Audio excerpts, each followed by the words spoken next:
Greetings and Happy New Year. It's your host, Gabe Morales. As most of you know, I did a whole series on California prisons. There was a request to cover other prisons, and I'm going to try to cover as many as I can this year. I'll start off with those on the West Coast. So in this episode, I'll cover the Washington Department of Corrections, which currently operates 10 adult prisons. The department currently confines nearly 13,000 offenders, which each facility varying in size and mission across the state. Washington State, like the California Department of Corrections, has adopted many facets of the WA Corrections model, which I think is great for lower-level offenders who want to make life changes. But to me, that is the key. They must want to change. You can't force them. The appropriate staff should also be selected for these programs, as convicts can spot a fake really quick, and some of them have no intention of reducing violence, so it won't work for everybody. I think the key word you hit on was growth. Yes. Personal growth. Uniformed staff and non-uniformed staff have always played a huge role in changing offender behavior. I mean, that's what we do. All right, you guys have a good day. Have a good one. All right. Correctional officers play a critical role with offenders both inside and outside the classroom.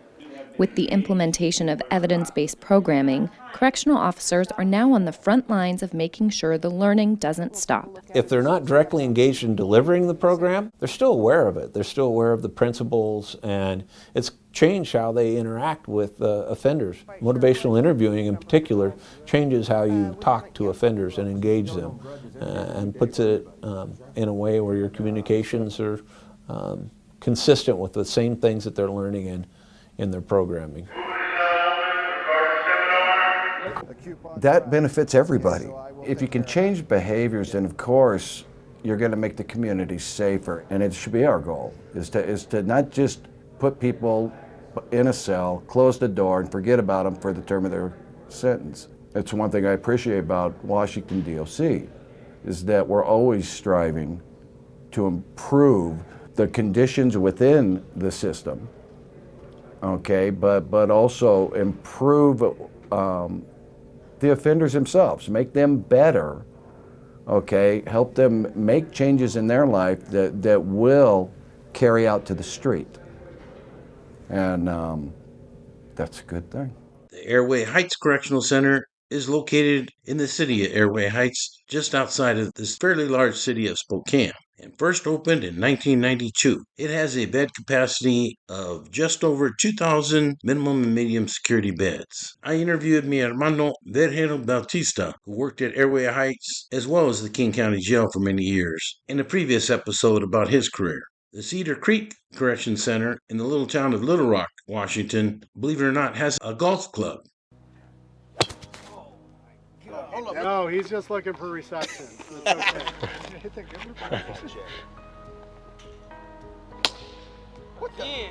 It sounded like you just watch the ball. Don't worry about it. Ground your club. Don't float your club up. Why, in your opinion, should inmates get a chance to play golf in prison?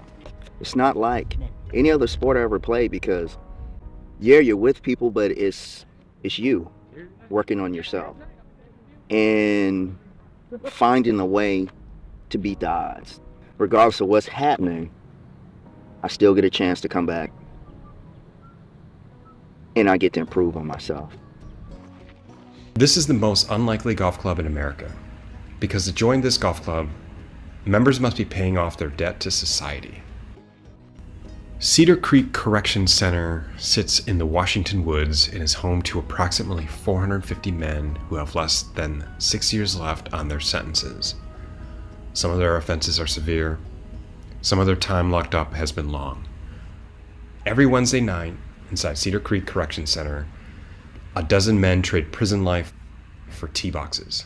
I don't think that program was around when my younger brother Joe did time there for at least a year, as I recall, back in the 1980s.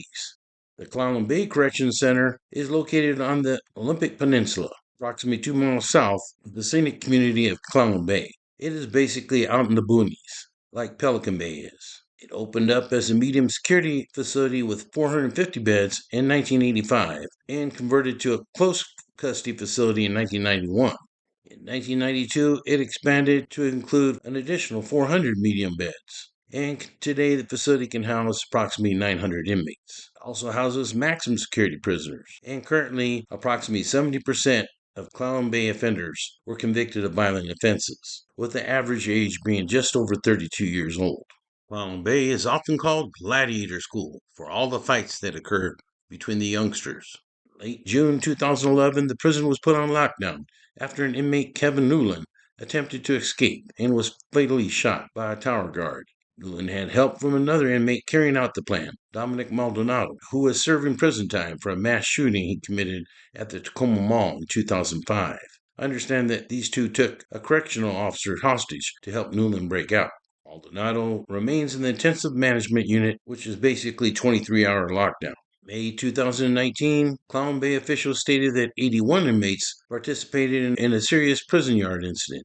Correctional officers deployed pepper spray, but that failed to quell the disturbance. A warning shot was then fired from the tower guard that finally broke up the fight.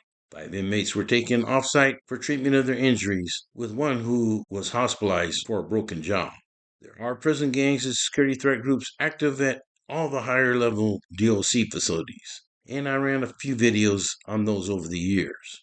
For instance, Jesse Bailey was an Aryan family member who did time at Clallam Bay and was actually married to a former DOC corrections officer. I talked about that major case that he and other AF and associates were recently involved in.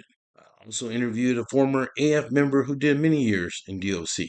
In addition to the Aryan family, who did originally have some connections to the Aryan Brotherhood and Aryan Warriors, there are Peckerwoods from the Woodpile and Skinheads present on many DOC yards. There are also Gangster Disciples, who run under the Folk Nation, Bloods and Crips, who originated in LA but are mostly homegrown, as well as Hoovers, who are very deep in the Seattle-King County area, as well as within the Washington Department of Corrections. I interviewed hundreds of these individuals and made some videos on some of the major Washington State sets that mostly had good feedback. Occasionally I made a mistake, and I do appreciate your positive feedback on those. Serrano gangs are well represented in Washington State, some of them who are from Southern California and ran underneath the M umbrella, but most of these individuals are also homegrown. Same for the Norteños. There are some from Northern California, but mostly they're local homeboys.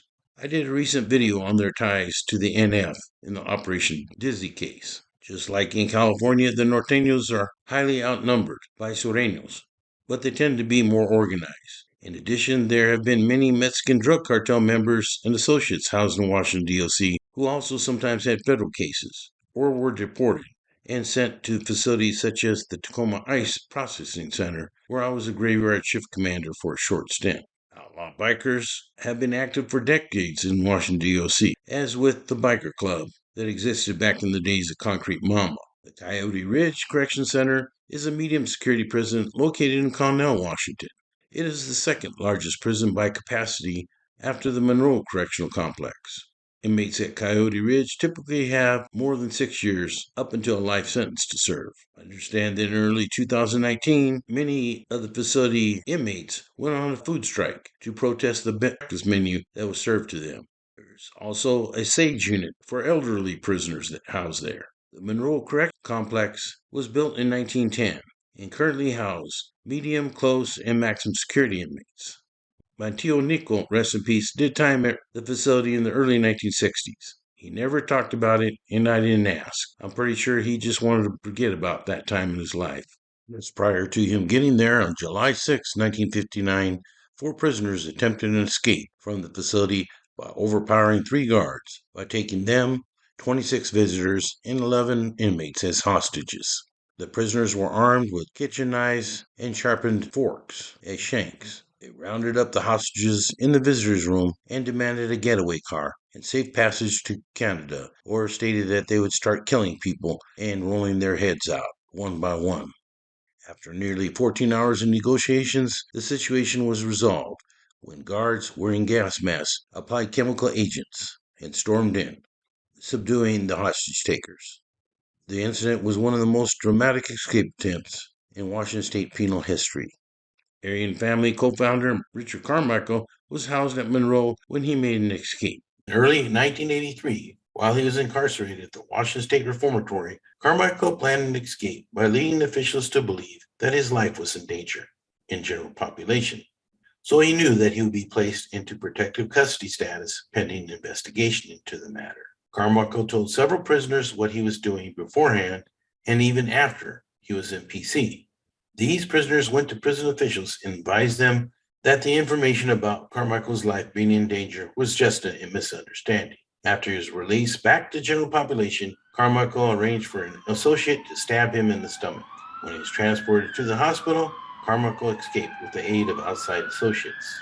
After his escape, Carmichael went to Nevada, where he killed 2 people, for which he did time for later in the Nevada DOC. In April 2020, there was a large disturbance at the facility believed to have started over concerns about the coronavirus and the overcrowding situation after several inmates and staff tested positive for the virus. There are some anti-gang behavior programs at Monroe, such as the New Freedom Project, that aims to change past poor choices. While DOC seems to take most of the credit for implementing it, former graduates tell me that the idea was actually formulated by a well-known former gang member. In this video, you will see my friend and former Yakima Police Department gang sergeant Dave Cortez addressing inmates in plainclothes shirt and tie. At the beginning, you will see my friend and Security Threat Group Chief Ruben Rivera in suit and tie. Over 20 men in the Twin Rivers unit at Monroe Correctional Complex had reason to celebrate in January. They had just been the first group to complete the New Freedom class, a gang intervention graduation. The Twin Rivers unit is known as a safe harbor, a place where those who have left gangs for whatever reason are able to go. Classification Counselor James LaFew welcomed guys with open arms. One of the things we've encouraged with this particular class is, hey, see guys coming in, tell them they made the right decision. Give them that handshake. LaFew met with facilitators for 1 month before the class started to streamline the content they would teach. Classes then began in early October. Students had packets, homework, and most importantly, the class opened their minds to new ways of thinking. Programs and classes like New Freedom are important to the department in improving public safety because it supports people's ability to grow and change. James Long and Travis Robertson embody that philosophy. He was a North Sider. I used to be a South Sider. But we let go of that. We're here now, we're doing this class together. We gotta let go of all the hate, and pain, and open yourself up. That's what we've done with each other. Long has been a Norteño since he was 13 and made the decision to leave around the time the class started. At first he wanted to drop out of the class, but was encouraged by Robertson to stay. After the success of the class in prisons, Long hopes to reach out to juveniles. I want to get a juvenile program going where we can pen pal juveniles, because that's where it's going to start, because if not, it's just going to be a chain reaction like with all of us. The goal for the second session of the class is to include some group therapy and include work on life skills.